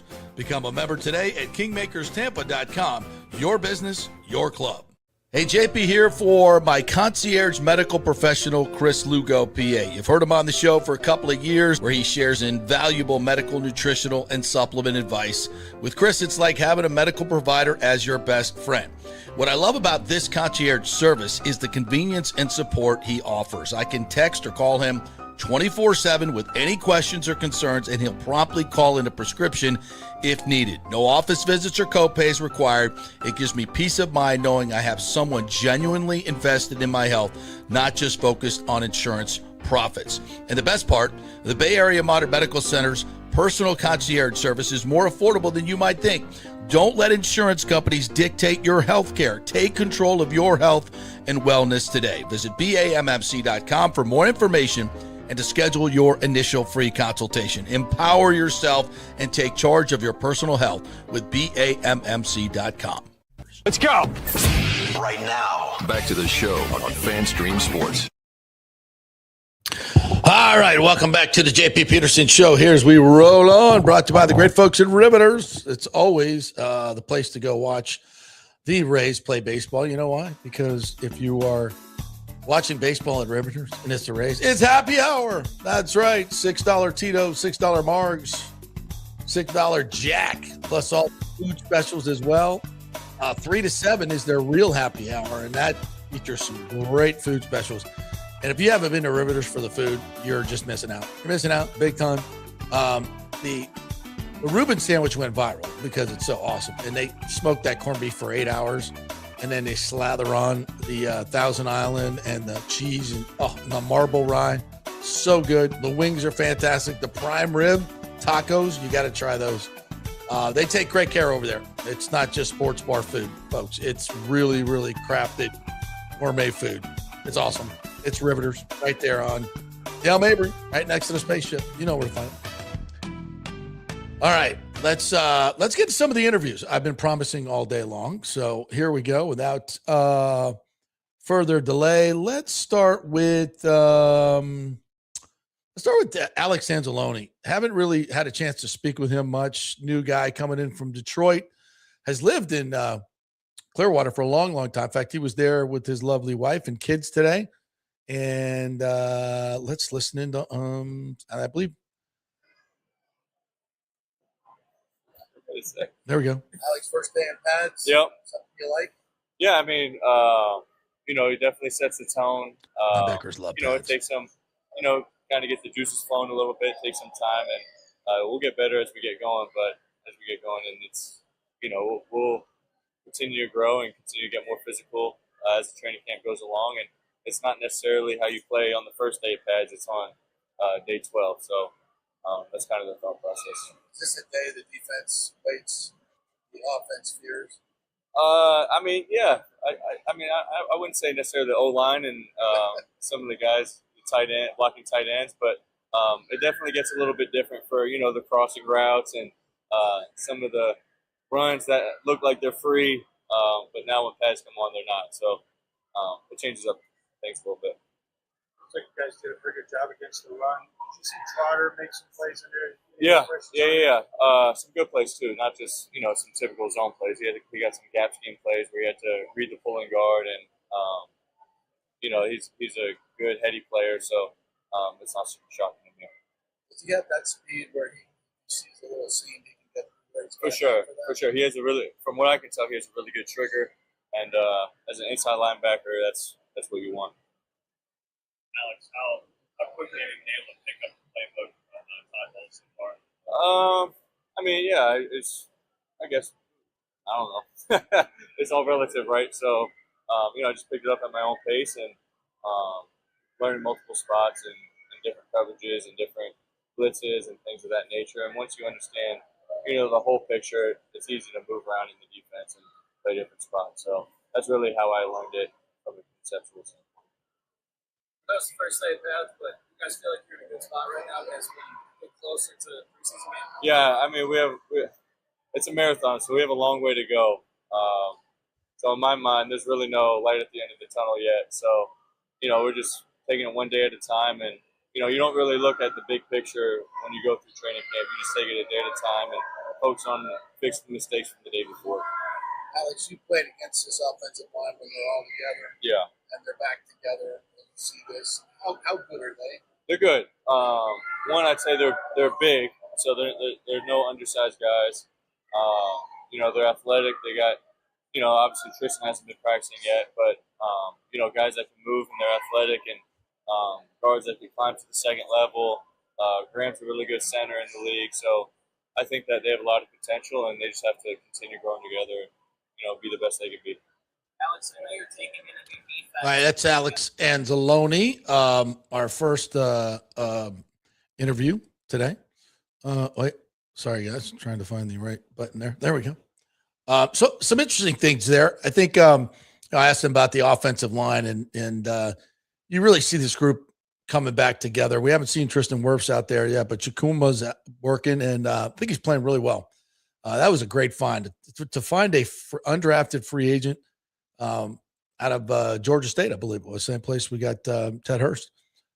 We only played 2 years of ball, but he is a great athlete and he's learning. So credit to offensive line coaches. He's already starting to left tackle with Wirfs down. So that's a hell of a find for Jason Light. He's pretty good at finding them offensive linemen. All right, let's check in with Ruben Bain here today with all of his family as well. I'll try to get you the questions as well. I know they're hard to hear. Waiting for the pads to come on. How did that feel? How do you think you did today? Felt good. Another day in the base, so I was happy just to be out here, getting out there with the guys, going against Luke, the whole line, honestly.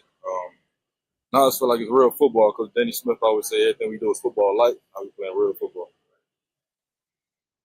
Ruben, has there been anybody on the offensive line that kind of been here a little bit and Oh yeah, Luke. Anybody man, on the offensive line that you fear a little bit? I feel like we Luke battle Gedeke. each and every day. He get the best of me, and I get the growth from that. I get the learn and experience from one of the best in the game right now, and I take that. I don't take that for granted at all. I'm coming in each and every day trying to get better every time I can, and asking for pointers, seeing what I'm giving away. Like today, as soon as I get off the field, I'm grabbing the iPad, I run over to him, see what he see, and go back over Yaya, talk it all up, and just try to grow from that every time. How nice is it to have your family there and all that support? It's amazing. That's man. what about his family being there. Going to college, I feel like college is just continuing on from that step.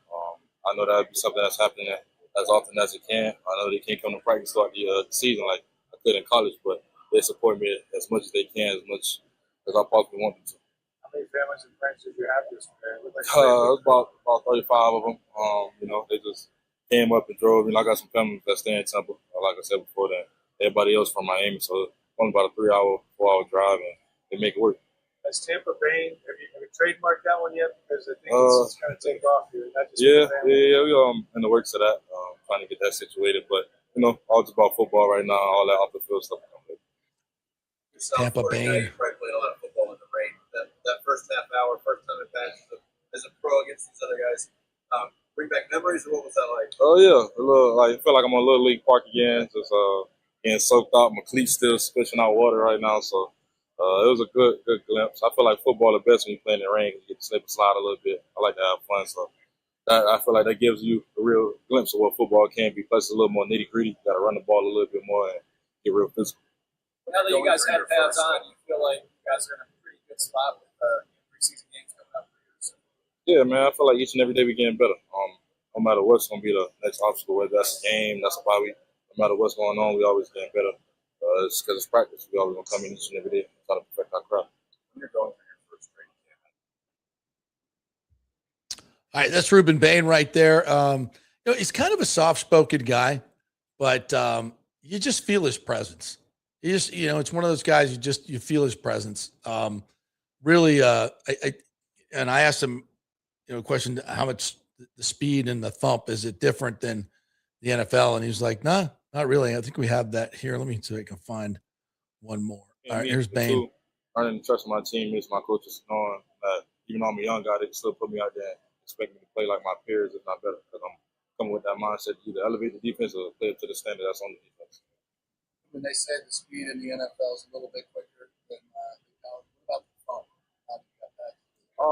Man, I'll say everything. Football is football, no matter where you go. You just put on the helmet and some cleats and you play. I feel like the speed is a bit faster, but people just more they move in unison, a little more perfect with their technique. But other than that, I feel like the speed is pretty similar. There's a lot of veterans. Pretty similar. How much is that relationship? How's that growth? That's great. It's so funny because me and Yaya, man. Him and Yaya. We had relationships since I was in high school. And actually, fast forward here, and God put us in that position to actually play with one another. We got the chance to really form a brotherhood and that connection that we was talk about in high school. And fast forward to the day, he's the first guy I'm running to off the field, first guy I'm talking to when I get on the field. So we kind of build each and every day, day in, day out, and making sure like we could compete against one another, make sure we're making each other better, also helping each other out at the same time. We've got a defensive-minded team with the head coach like Todd Bowles. Histories with defense. What's it like playing for a guy that has such a pedigree on the defensive side of the ball? It's fun because I know I can get away with a little bit more stuff. And obviously, guys in practice, but other than that, it's what you want. Because me, similar to college coach football, he was a guy for the trenches. So coming up to the league now, I got a guy that's for the defense. I could play as hard as I want to, do as much as I want. Really connect with Coach Bowles on a different level because one, he's on the same side as me, so he got that point of view, that same experience as me, and two, he's just gonna let me play how I want to play. My teammates already talked about you as a leader on the defense. So I asked him about his leadership as a rookie. The teammates are already talking about him as a leader. How do you handle that? Anything, just coming out every day, trying to earn that trust. I feel like the first part of being a leader is showing up and just doing the work rather than talk about it. And that's what I try to do. Try to do the work. Play my role, do what I have to do as a rookie, grab shoulder pass, whatever I got to do. Then let my words do the action after I already have my action do the work. Anything else? Ruben, real quick, who's been like leading on the defense locally for guys so far? Oh, man, Alex, Ashawn, Nacho, pretty much all the vets, man. They've been taking off Winfield, the whole, from the 1s, 2s, and 3s, all the guys were real vocal. That's what I really like about this team, man. Even in like OTAs, everybody was here, was participating, and we was all in tune with one another. So that's what gave me like a real good feeling because I know I'm on the field with guys I can trust, on the field with guys that know ball, and they help me in my game. Last one over here to Adam. How valuable? All right, that's Ruben Bain. Yeah, very interesting fellow, and boy, he's in the backfield 3 or 4 times a practice. Absolutely having a hell of a camp, and you could just hear guys. The vets talking about him, about how good he's going to be. I mean, when you hear those, and it's not just the regular platitudes that you hear from players, you could tell when their eyes brighten up. They they mean it. Like, this kid's a baller. All right, let's chat with Cade Otton. Oh yeah. He, has great pad level, a great get off. And we talk about it a lot as an offense. Like, he's going to be a dude for us. Like, he's going to be a big game changer, and that's great for us to get that work as tight ends. As a guy that we feel really confident is going to be a huge player for us, and against other guys on the edge too, like Yaya. Like, those are great players, and we relish the competition as tight ends. We heard several offensive linemen talk about implementing wide zone this season. What makes you confident that it's going to go a lot smoother this time around? I think Coach Robinson's commitment to it has instilled confidence in us as a unit, and I think just as we continue to get reps at it, especially with pads on, like we talked about it just felt a little different today. With you're actually having to move guys at the point of attack who are coming off low pad level, like really hitting you, and so that's just different than OTAs with no shoulder pads on. And so we're going to keep working at it. But I feel like he has a great vision for how that will marry up with our play action game, with our gap scheme, with all those different sorts of things. So like in the OTAs, there was a little more of an edge, like because of missing the postseason, there was a little bit more fire. How was that carried over in training camp, even first day pads? Yeah, I think Coach Bowles talked about how does last year's disappointment carry over? Last year, just like this camp has to be different than last year. Like that, there's no other option. We fell short of what our goals were, and so we have to turn up the intensity, turn up the execution, and that's our goal every day. It's got to get better every single day, and there can't be any regression. And there's definitely urgency there from the players' side. Sorry. Go ahead. From a technique standpoint, what's the key to blocking that wide zone? I asked him what the technique standpoint, how do you execute the wide zone? I think the first thing that coaches will say is run off the ball. Like, we have to get the defensive line moving. We cannot let them get vertical penetration. So, it's really hard. Like, it takes some time to, be able to run off the ball, but also make solid contact with your defender and not let them get up the field. And I think that's the biggest thing we got to work on right now. Just that first bit of confidence to run off the ball, to get those blocks, to get the defense moving sideways, and then everything else will come from that. For a long time, Mike Evans was not a safety blanket for the passing attack. Obviously, he's not here anymore. You guys feel a little bit more pressure to try to be an outlet for Baker, knowing that you don't have Mike. The question is, without Mike here, I think we look at it more as an opportunity for guys to step up. And I think we have so many guys who are capable of that in the receiver room, in the tight end room, and in the running back room. And I think Coach Robinson's doing a great job of just giving guys the confidence to make that jump, to step up into that role in all three of those rooms. And so it's going to be really fun to see how that plays out. This is just the beginning. We'll have a few more days here and go to New York and continue to see who's going to be the people who step up. I love that. We're talking about the wide zone, and that's that kind of play where it's almost like the old student body right, where everybody gets running and they just kind of move the line of scrimmage to the right or to the left. And what Cade's talking about is you want to engage your defender, and you're running off the ball, so you're anticipating that he's going to run with you. So you're running to a spot, and then you got to make solid contact without him getting inside of you or getting to the outside of you. So it's a very athletic play for the lineman. And it's key. And if you can engage, then you're running back. If you got guys like Gainwell and Bucky, and even Tucker who had a really nice long run today. He's got to be the best number 3 back in the game. You just let him, just kind of move with you, and then they see a seam and they pop it. And that's what Bucky's so good at, and Gainwell too. Just stick your foot in the ground and pop through that seam. And if everybody's engaged with their guy, it's really tough for the defense to get on them. And the other part about that is how and he talked about this as well, is how it marries with the run game. And you get that wide zone going where the quarterback sticks the ball out there, puts it in the belly of the running back. The whole defense is flowing, and then you pull it. And you bootleg out the other way. You got receivers going backside. It's just super hard to defend, especially if you've got really good you've got a good mobile quarterback who can throw on the run like Baker can. And it's really tough to defend. And we saw that in 24 with Liam Cohen. We're going to see a lot of it this year. I love it. Absolutely love it. All right, back to Anzalone. This is his little bit more from some multiple looks. They get those two backs in there. With talk about the Zach Johnson offense. They give different looks at the traditional training camp one-on-one pictures that I've seen for a long time, and it's going to be good. And the more they can do with the tools and resources they have on offense and the weapons, the more dangerous they can be. How hard is it to cover Gainwell and Bucky? Hard.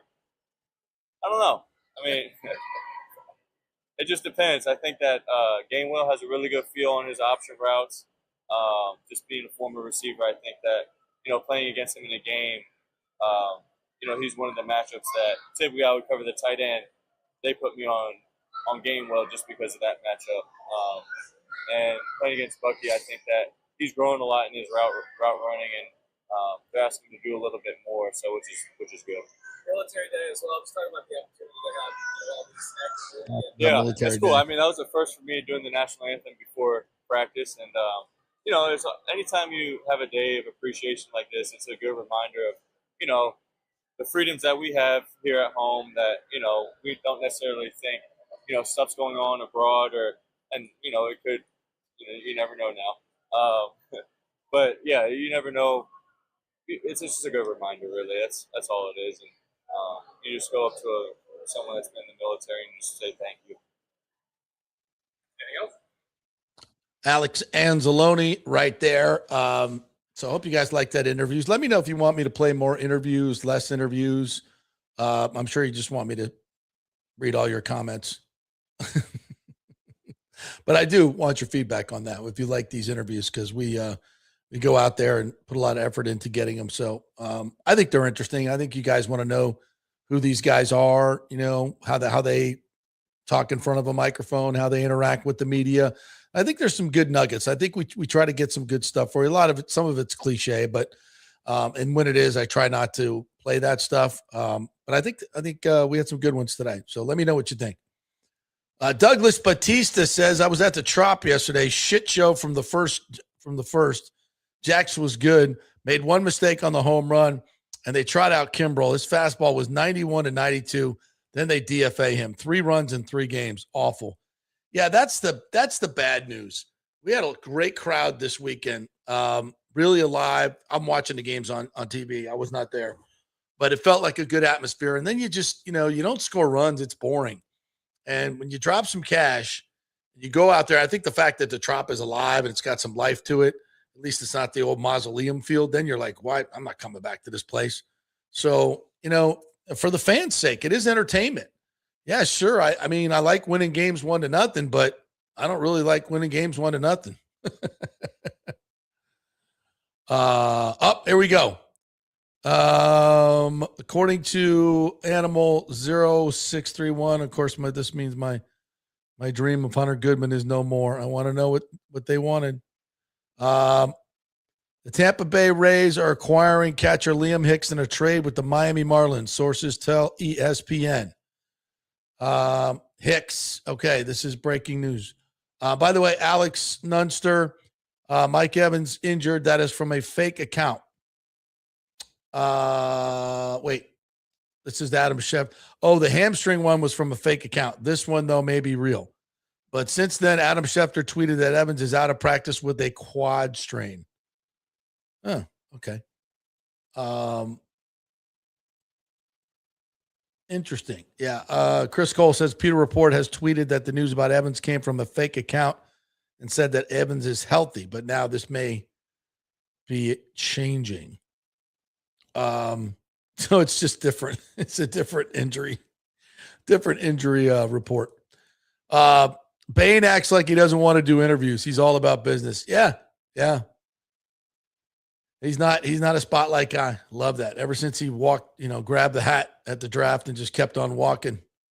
I love that. That was the best. TJC talking about something we've kind of reported as well. Says they extended Bowles one additional year due to the fact that they could not land a whale and we're not going to settle on a guy. They privately tried to lure Marcus Freeman and Harbaugh. We heard some of that. Yeah, I think it's very similar to the FSU situation where, yeah, it was a big buyout for Mike Norvell, but had Alford been able to get Lane Kiffin, not only this time around, but he also had a great opportunity to get him when they re-signed Norvell, when Norvell was going to Alabama after the 23 season. Alford will tell you that they had Lane Kiffin there waiting in the wings if Norvell would have taken the Alabama job. And then also that Lane, they were talking to Lane about coming this year. Of course, he ends up going to LSU. That's a tough sell, versus LSU, FSU versus LSU right now. It's a really tough sell. But it was close. All right. I think that'll do it for us here today. Thank you guys very much for joining us. We will be back tomorrow at our regular time, by the way. We had a night practice tomorrow. So regular time for the show tomorrow, 10 to noon tomorrow. And then we'll be doing we'll be doing a Big O show. So we'll put his theme up right now. We'll be doing a Big O show 12:30 tomorrow. So back to regular time, 10 o'clock. And then Wednesday, we're back to noon to 2 o'clock. Just keep looking at if the Bucs have a morning practice, we are going to be on noon to 2 o'clock. If they have a night practice or don't practice, we'll be on our regular time, 10 to noon. Sorry about the switching around, folks, but I hope you enjoy the content, the fresh content, so we can talk about today's practice today, not have to wait for 24 hours. So that's an executive decision I made. Let me know if you want us to switch back. All right, thanks to a Big O for joining us here today. Liam Hicks to the Rays. That's good. Catching and hitting. Not quite Hunter Gooden, but we'll take it. Have a great day, everybody. We will see you